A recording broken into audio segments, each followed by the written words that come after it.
All right, so good morning. Good morning, everyone. Welcome back to Ecclesiastes. So we have been talking in Ecclesiastes, especially the last couple of weeks, about seasons and how God places different seasons into our lives, and that it's better if we can lean into those seasons.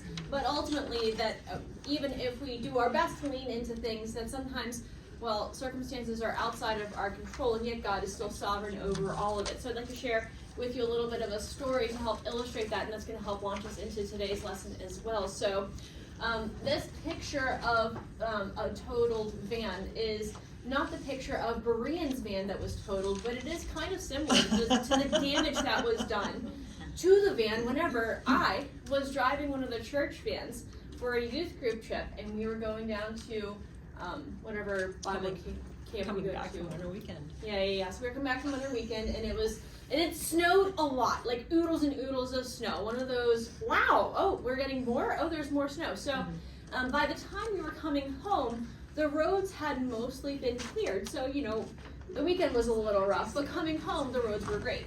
Until the last, 10 minutes of the drive, 15 minutes. And we were on this back road. Don't ask me what road it is. I don't know the area well enough, despite having lived here for quite a long time.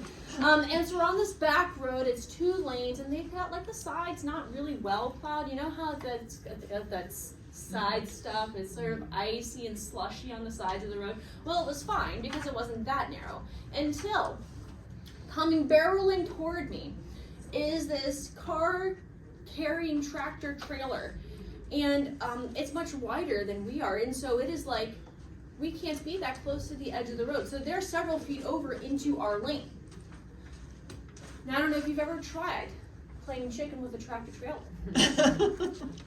But it took me about 3 seconds to determine that if we played chicken with a tractor trailer, we were going to lose. And so I was like, we have to go onto the side. And so I pulled into the side enough that I had to go over all of the icy stuff. And of course, church fans being what they are, we instantly lost traction. And so we started pinballing back and forth across the road, because what would happen is, so the tires started to skid and we started to slide this way, and I would correct it just in the nick of time, not to go over the side, but just in time for the back tires to hit the skid on the other side. And so we were literally fishtailing back and forth across the road, and I'm just...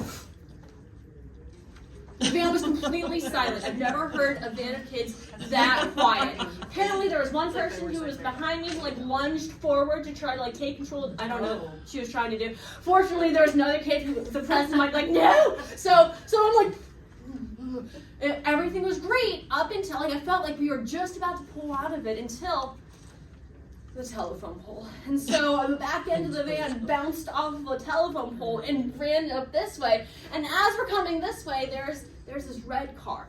And there I can see the lady, and she is braking for all that she's worth. And I remember thinking, how you have that weird sense of calm? I remember thinking really calmly, we can't hit the car. And so I probably overcompensated perhaps a little bit because I didn't want to hit the car. And then we go over the side of the road into the snow, through the fence that was running parallel to the road, through the second fence that was running perpendicular to the road.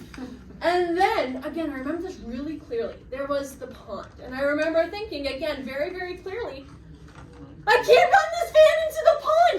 And so somehow I'm churning, and it's pulling, and it's turning. I can feel the inertia in my stomach, and I'm like, oh my goodness. We are going to flip into the pond. And then we slow down. The van sort of settles. I put it in park, take my foot off the brake, it doesn't go anywhere, so I turned around and I'm like, is everyone okay? We had a couple of bumped heads, a couple of minor concussions, but everybody was okay. Now, that story in and of itself is a little bit and they let you drive again after that, they did. So whenever I go back to that spot, every once in a blue moon, and I drive past the spot where there's the telephone pole, the fences, the pond, the distance between the road and the pond is not long enough for me to have missed the pond. It's not, there is not enough room between the road and the pond based on where we went off the road. And I'm just looking back, I'm like, are there things that I could have done differently? Probably. Like, I was several years younger than I am now. I don't want to say I was the best driver that there has ever been. But the Lord just intervened.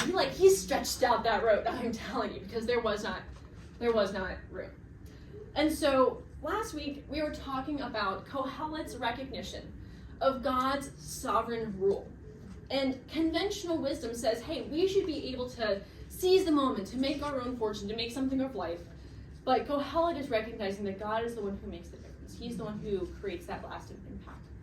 And then, as Megan's going to recap in a moment, it's both humbling and encouraging. Now, Megan and I, while we were talking about how if all of history, if all of human experience is a train, God is the conductor of the train. Nothing happens outside of what he allows or decrees. And he has a grand plan. We talk about that tapestry, another great illustration. So he has the tapestry of human redemption. And it's all worked out. And he's going to get that train to its intended destination. Megan, how does this impact us? So we talked last week a little bit about the fear of the Lord, the peace that we can find in trusting in God, and in how we should rightly engage with that knowledge. And so in the passage that we're going to talk about today, we're going to talk about evil and oppression. And so it brought to mind Isaiah 51:12 and 13. I am he who comforts you. Who are you that you are afraid of man who dies, of the son of man who is made like grass, and have forgotten the Lord your maker, who stretched out the heavens and laid the foundations of the earth?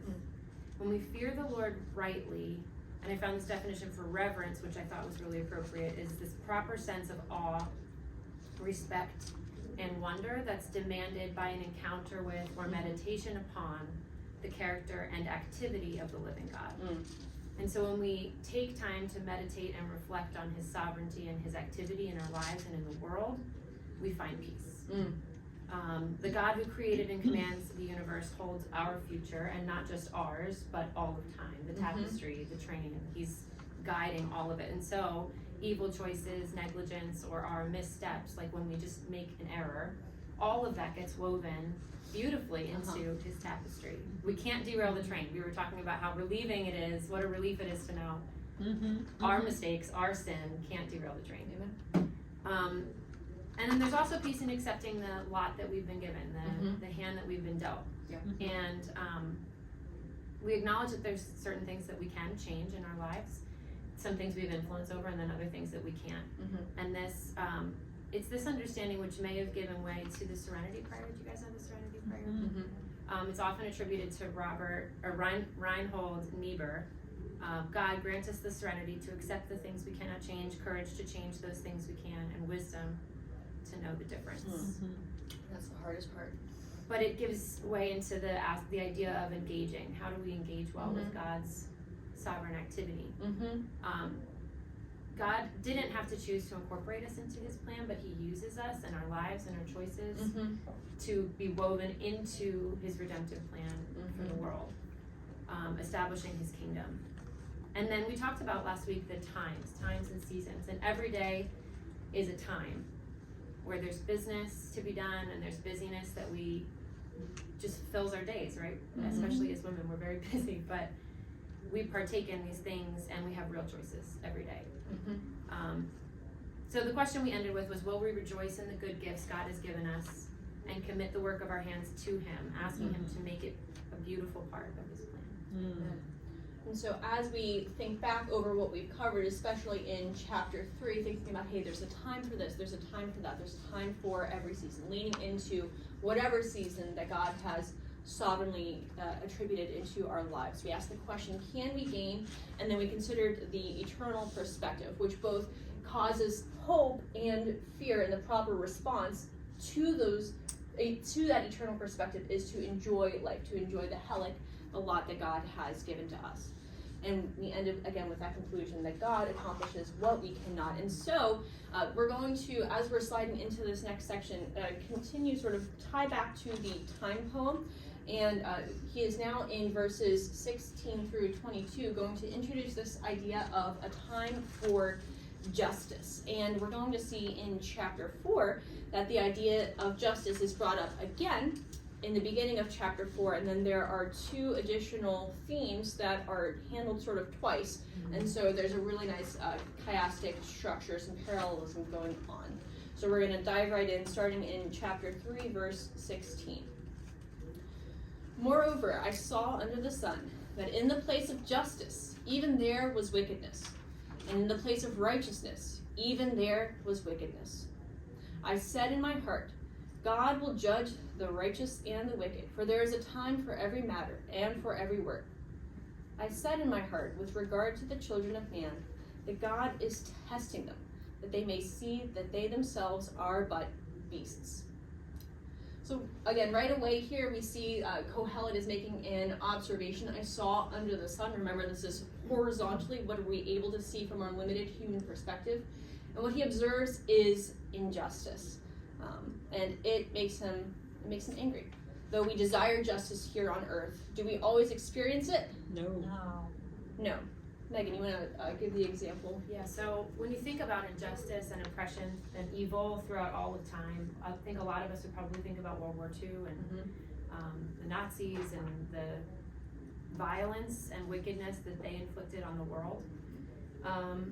And a modern day comparison is Bashar al-Assad. He was president. He's recently ousted in December, praise the Lord, but for many years, at least since I think 2011, has been this tyrannical leader in Syria, bombing and destroying, the infrastructure in his own country, and then criminalizing people for just any type of opposition. And so this picture over here on the left is Senaya prison, which is about 30 kilometers north of Damascus, or 13 miles away from Damascus. Are you guys familiar with this? Have you heard anything recently about it? So I've heard some reporting in recent weeks about this since he was ousted. But this prison was full of people wrongly accused who had no trial, who had no opportunity to confess, who were tortured, who were beaten, who were starved, and who were executed en masse. Oftentimes their families didn't even know if they were still alive. There was no real record. The bodies of the people who were killed filling mass graves outside of Damascus. There's a story, and I apologize, it's a little bit graphic, but there's a story of a man that I was reading who was told he had to dig these 3 huge holes in the ground, and he didn't know what they were for. And then when night fell, they were instructed no cell phones, can't even light a match, they didn't want any light, they wanted total darkness. Pulled up with 3 tractor trailers full and filled these graves, and there wasn't even enough dirt to cover it. And this is today, this is like months ago. And then this here, I think, is a picture of the rebel fighters who came to release the prisoners, finally, once Assad had fled. And the stories of some of the prisoners was that when they opened the doors, they just ran and didn't turn back because they were so afraid of being recaptured. They had not even enough time to thank the people who freed them. But we think about oppression. I mean, I don't know that it gets any more severe than that. And I think that this type of story, as horrific as it is, can sometimes lose the impact because it feels so far away. So far, yeah. But even in our own nation, again, not the same kind of story, but just last year I shared about, last time I taught this class, I shared about how over a dozen, and now it is in the 20s, pro-life protesters who are facing over 10 years in prison, all for praying in front of abortion clinics. And up here on the screen are 2 of the wonderful ladies who are unjustly imprisoned. Miss Bevelyn and Miss Joan, 74 years old, a young mother. They didn't know if she was going to make it out. And that's unjust. Now, fortunately, in this particular situation, President Trump came alongside with a pardon, and so was able to at least partially reinstate some justice for some of the people who were wrongfully imprisoned. we come alongside them, but many times we don't see justice occurring under the sun. Yeah, and so anytime that injustice occurs, it's distressing. Like even hearing these stories and reading about them, it causes us distress.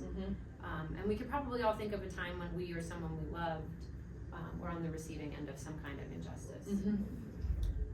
And as we talked about, look, all of my things better, so I can see all that.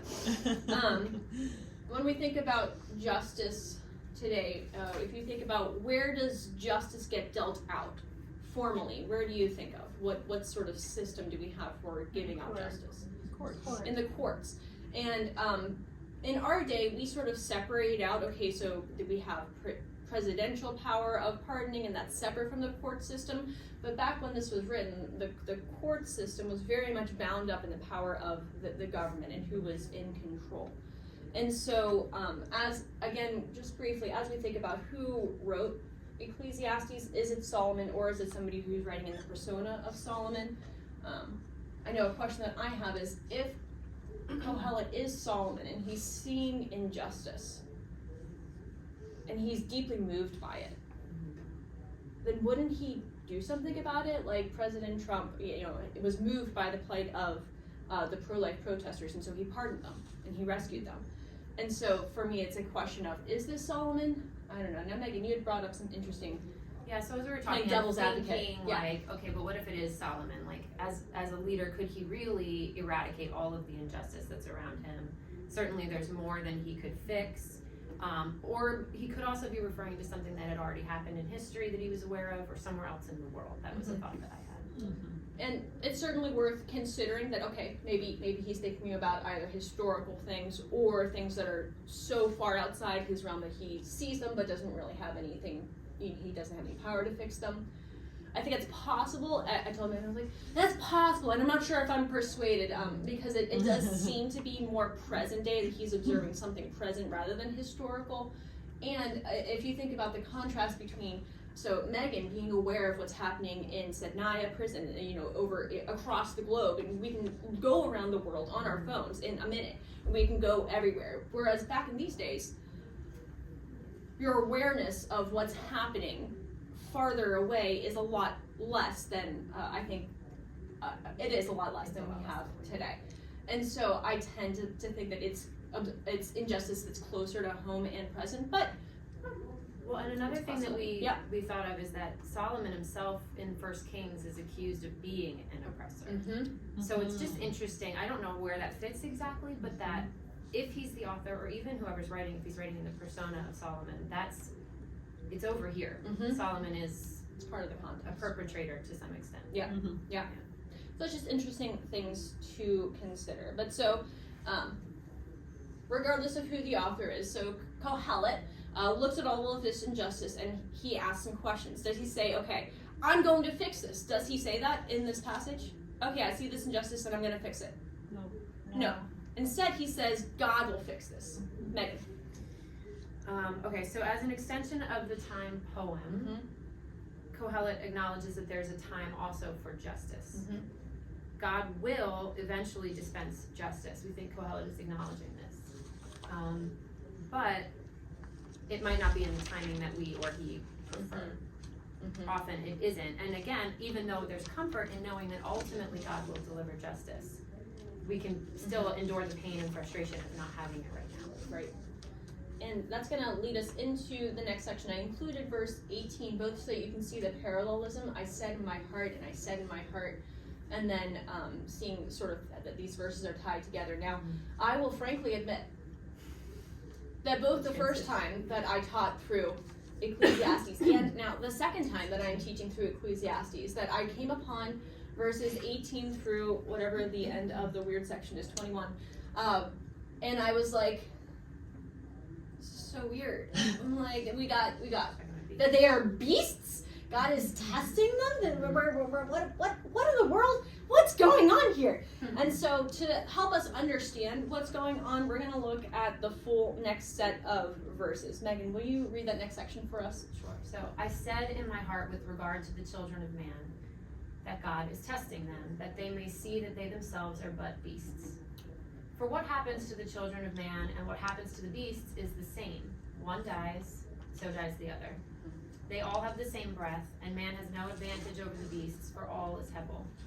All go to one place, all are from the dust, and to dust all return. Who knows whether the spirit of man goes upward and the spirit of the beast goes down into the earth? Thank you, Megan. And so, what happens to everybody, regardless of whether you are righteous or wicked? We all Die. We all die. And so, what we have here, we have a lot of poetic language. We have reference of the children of man. The word for man in Hebrew is can anybody pull it out of the depths of the word for man? Excuse me. That was the coffee corrupting my voice there. The children of man. Man is, if you think of the man. Adam. Yeah, Adam. So, sorry, I know. Do I speak Hebrew? No. No, okay. Adam, Adam, whatever. And so the children of man. So automatically, if we start thinking about Adam, what happens whenever Adam and Eve sin? What's the curse that's bestowed upon them? That you will surely die. And that's the tie-in down here somewhere. I can't read. All are from dust, and to dust all return. And so we have, again, a nice sort of chiastic structure here, some parallelism with the ideas that Kohelet is using. Again, just a lot of poetic language to describe the fact that we all die. And please note here that what we're talking about, so what happens to the children of man, what happens to the beast is the same, that all go to one place. Who knows whether the spirit of man goes upward and the spirit of the beast goes down into the earth? They're not intended to be a pronouncement, I don't think, on whether or not there's an afterlife. We're going to see clearly, and especially at the end of the book, that Kohelet believes very emphatically in God's judgment after the grave. And so instead, what he seems to be emphasizing here is the appearance of uncertainty from our under the sun perspective. And so if you think about our own lived experience, which is a terrible phrase, but sometimes it's appropriate. And so whenever your grandfather dies, what happens? So he, you see him, he is no longer animated, and you bury him, and then his body disintegrates and returns to the earth. What happens whenever my dog Misty will die someday? I'm so sorry, Misty, you will though. I'm going to bury her in the ground, and she's going to disintegrate and return to the earth. And so from an under the sun perspective, is there anything to cue us as to where the spirit is going?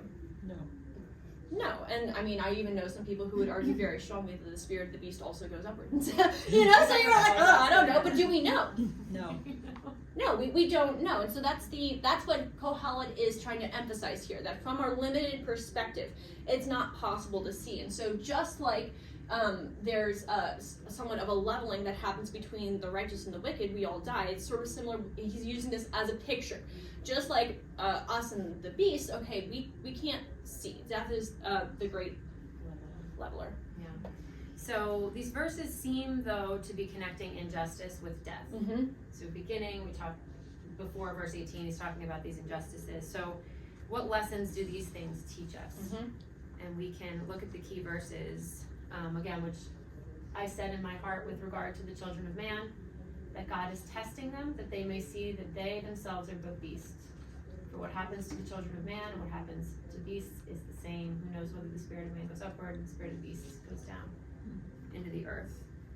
The injustices that we exchange among us and that we witness, this brings Kohelet to the conclusion that we're not any better at justice than beasts, which is, you gave the example last time you taught, and I really liked, was if a monkey were arbitrating justice and randomly hitting buttons that were determining people's fate, our outcomes would be roughly similar. If you look at the so whole, discouraging. Which is discouraging and ludicrous, but it is comforting in the sense that, you know, like Kohelet points to, the outcome of our choices is finite, and God's is infinite, which is it's good.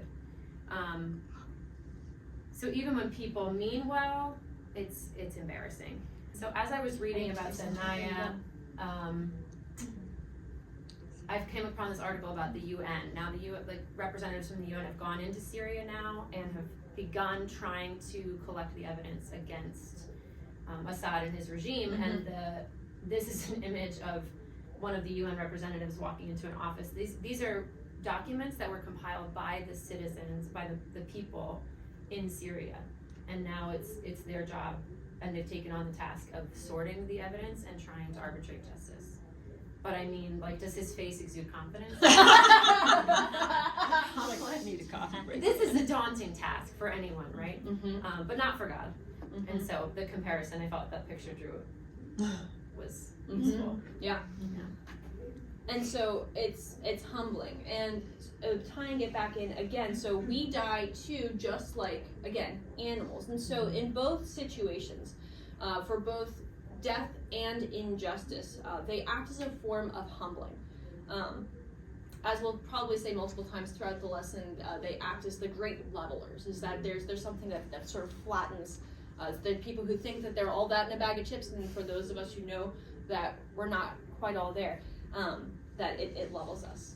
And interestingly, we have this word purify, and that's the word test. Now, the first time that I went through the passage, I had identified judge and test as being the same word incorrectly, and they're not. They're different words. The word test means more like to purify. It's not intended to be depressing, but to help us understand our roles in conjunction with God's role. As Megan was saying, we may do our very best, but all of our efforts, including our attempts at justice, pale in comparison to God's eternality and perfect justice. And I think that whenever we're forced to recognize that, whenever we come to face with that reality, hopefully we'll be a little less prideful, perhaps a little less self-assured, and a little bit more reliant on the God who is perfect in knowledge, who is perfect at administering justice, and will one day make all things that were wrong right.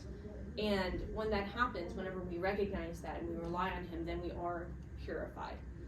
So that's our stab at the section on taming on the beasts. So, who knows? We keep developing it, keep studying. We're not perfect under the sun. It's so crazy because even as we were going through, we're talking about this, like the futility of. Wait, can I share this part? Yes. So we were meeting and talking about this, and she was like, "I'm not even going to look at my notes. I'm just going to look and see what I can find about this passage. See if I come up with something else." And she went through and she looked up the words and all of this, and then we looked at the notes, and it was almost exactly what she had done last time. Yeah.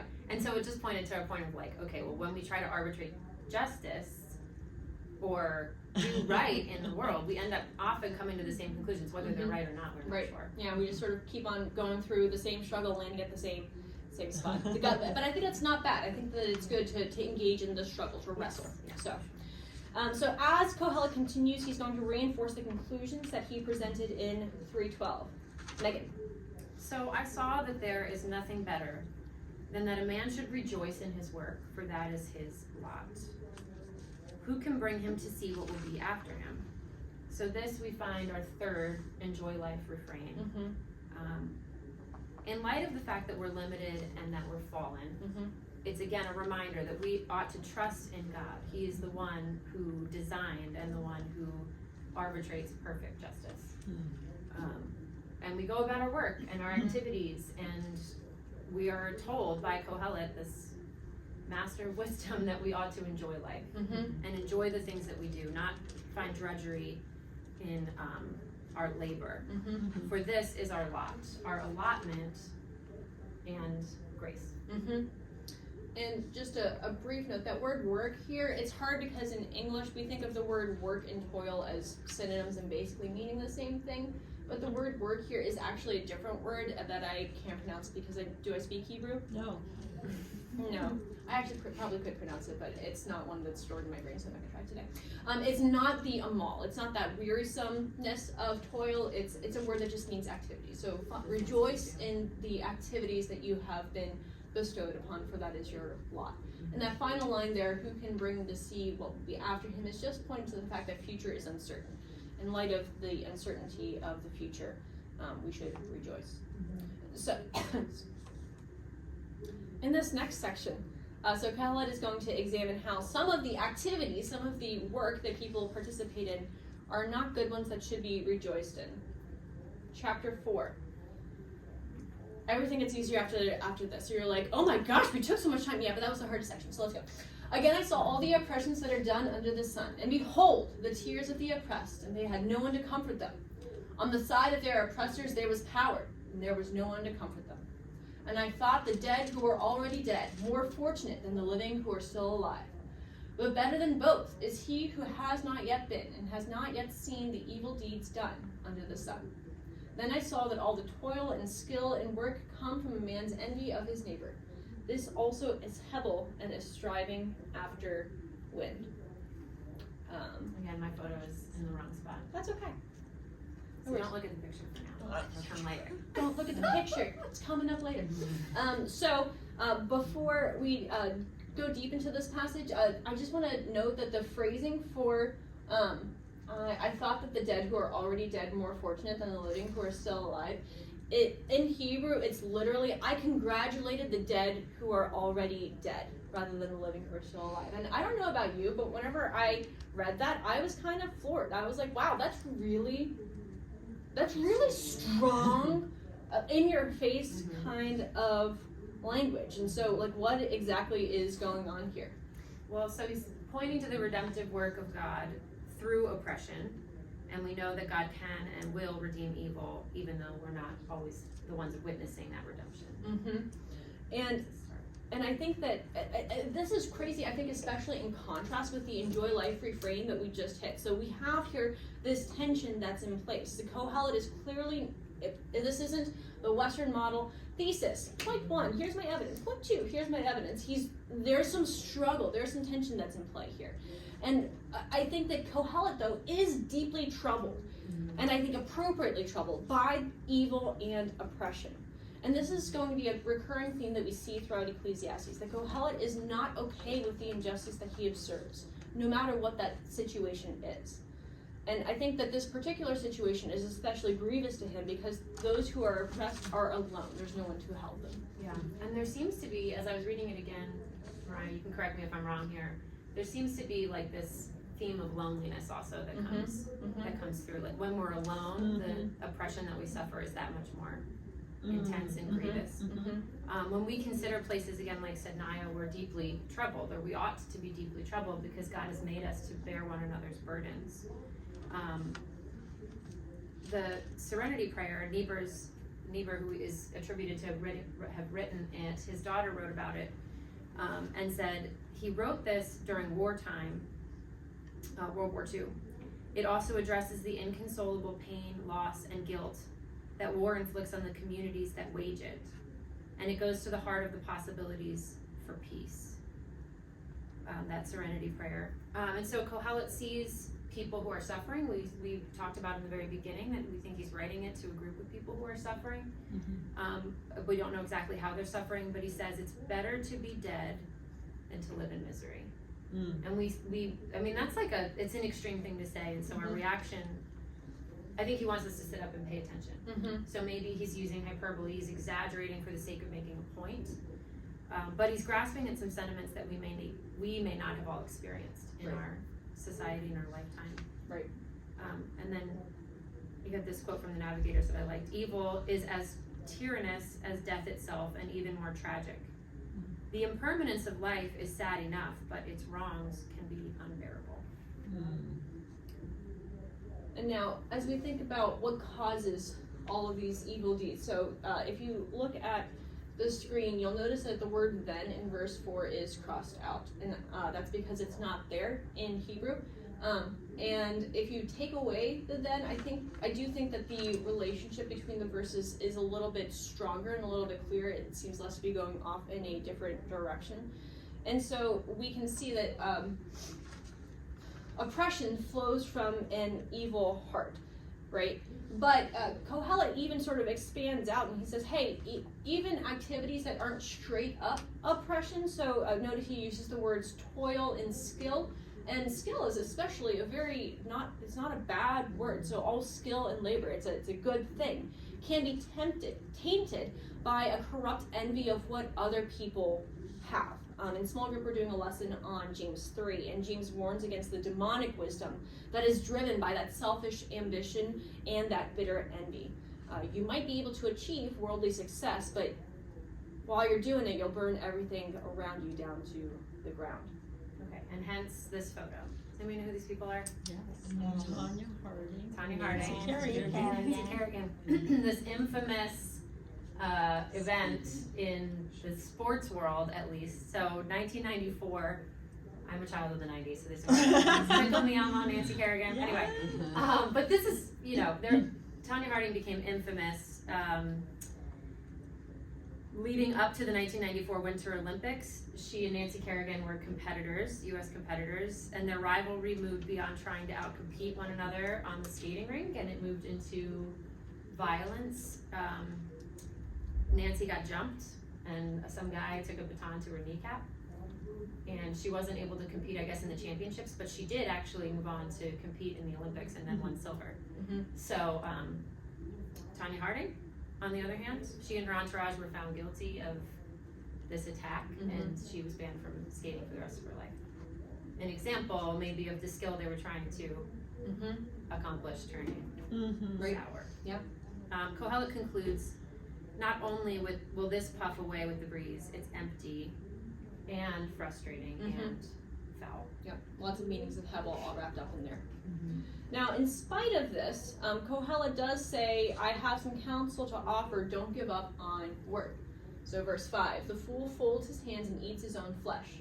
Better is a handful of quietness than 2 hands full of toil and a striving after wind. And so he asks the question and answers the question, what is tov? What is good? And on the one hand, he says not laziness. So it is good not to eat yourself. Now, is this literal? Does he mean literally eat yourself? No, this is an image of sort of self-cannibalization by proxy of, somebody who doesn't do anything for themselves. And then you've probably seen examples, perhaps people close to you, who don't do anything, and then their lives just sort of crumble. And it's the sort of twiddling your thumbs, you're the person who isn't doing anything. And so what is good, what is tov, is to work enough not to be in this particular situation. On the other hand, Megan.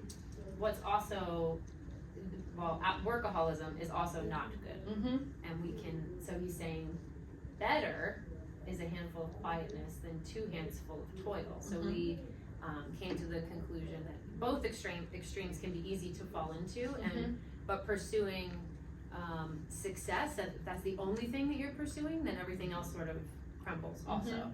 So better to have 1 handful of quietness and 1 handful of toil. Yep. And contentedness. Yep. Rather than seeking to always have grasping to achieve and to be content with what you have. So to land with contentedness. Look at that, I had it up on the screen. Next. Again, I saw Hebel under the sun, one person who had no other, either son or brother. Yet there is no end to all his toil, and his eyes are never satisfied with riches. So that he never asks, for whom am I toiling? And, I can't read, hold on.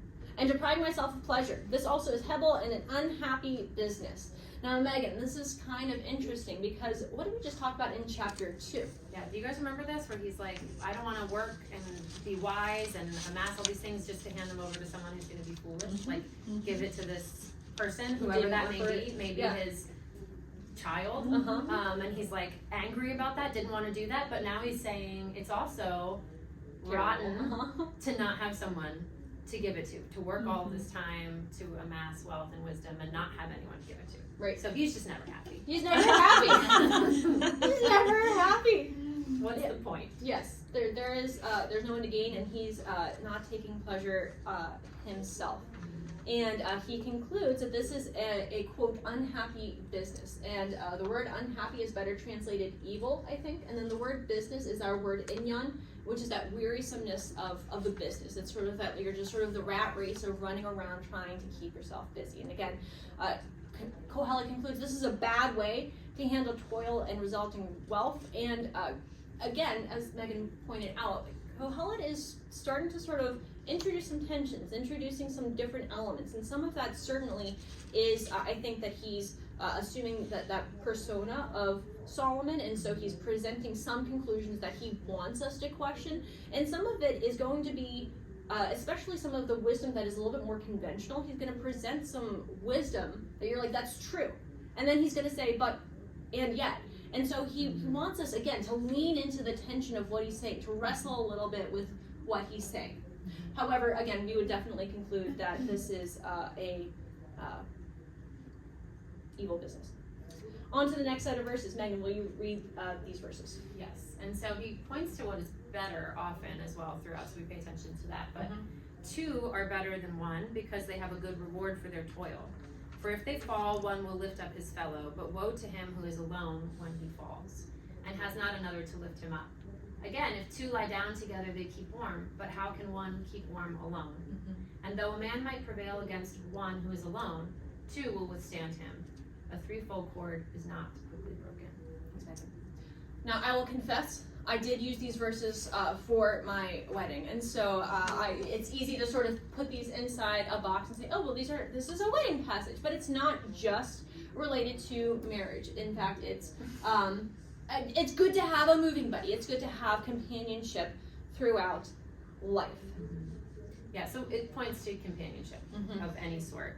And we talked about examples of when, like, I try to clean up my house at the end of the day. If I'm doing it by myself, it takes me a long time. But if I get the boys involved, or if Alex is there, you know, the more people, the quicker it goes. And even just having one other person somehow seems to compound the effort. Right. And it gets done, like, in a quarter of the time somehow. Yes. It's confusing. Yep.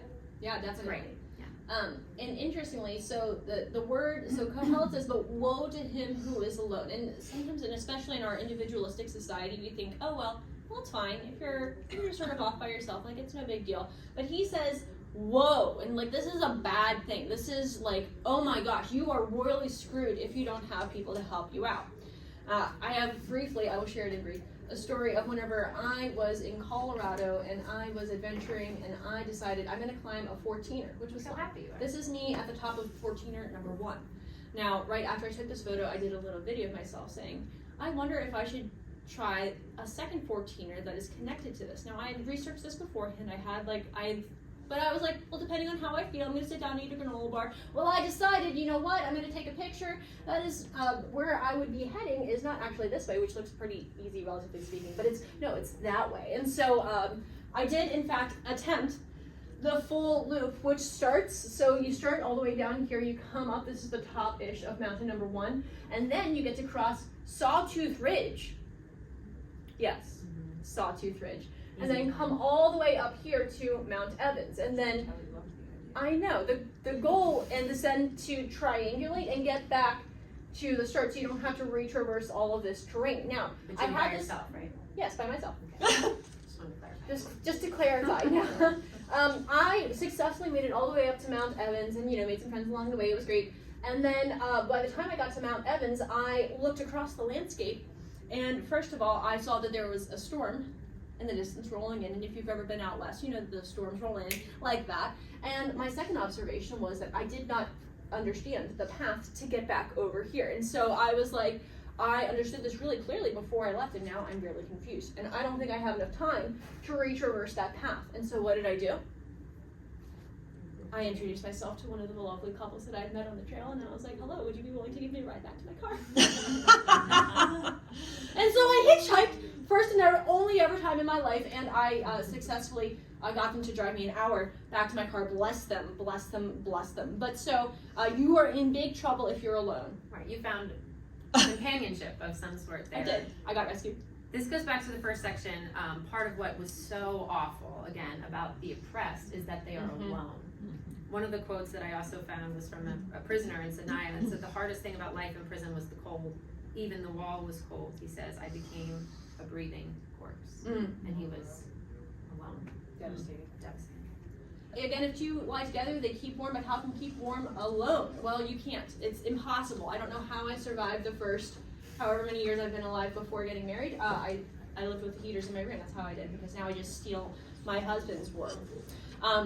Next set of verses, how a man might prevail against one who is alone. Two will withstand him. It's a lot harder to go 2 on 1 than it is to go just one versus one. Just is. And then again, the last verse, a threefold cord is not quickly broken. Even in wedding vows, you think about, okay, it's one individual and then the other individual and then God in the mix. And if you think about it, because Josh and I are climbers, our climbing rope is woven together of multiple cords, because if you have a multi-thread rope, it can hold up to 5,000 pounds versus another rope which can hold, well, a lot less. Right. So we come to the conclusion, Kohelet approves of companionship. Mm-hmm. However, better was a poor and wise youth than an old and foolish king, who no longer knew how to take advice. For he went from prison to the throne, though in his kingdom he had been born poor. I saw all the living who move about under the sun, along with that youth who was to stand in the king's place. There was no end of all the people, all of whom he led. Yet those who come later will not rejoice in him. So we have this example story, and it seems to be describing, first of all, an old king, and then in contrast, the poor and wise youth who supplants him and takes his place. There's a little bit of debate over who went from prison to the throne, but we think that it's the youth, because the word poor is used in both instances. So the youth is the one who rose through the ranks and then replaced the king. And so Kohelet saying, hey, this old guy, it's not as good to be him who's, sort of arrogant, doesn't know how to take advice. It's better to be this young guy who is somewhat wise and people savvy and come up through. But even so, what's going to happen to this new kid on the street? Eventually, someday, people are going to what? Forget him, tire of him. They're going to be like, give me somebody new. Give me somebody new. I don't even care about this guy anymore. Right, so in the end, you're still going to be replaced. Popularity is fleeting, and popularity in itself is not a worthy goal to chase. Is this just? Is it arbitrary? Is it just the way of the world? Death and injustice are inevitable. And that's the conclusion that Kohelet makes. Surely this also is Hebel and is striving after wind. Popularity is fleeting. There we go.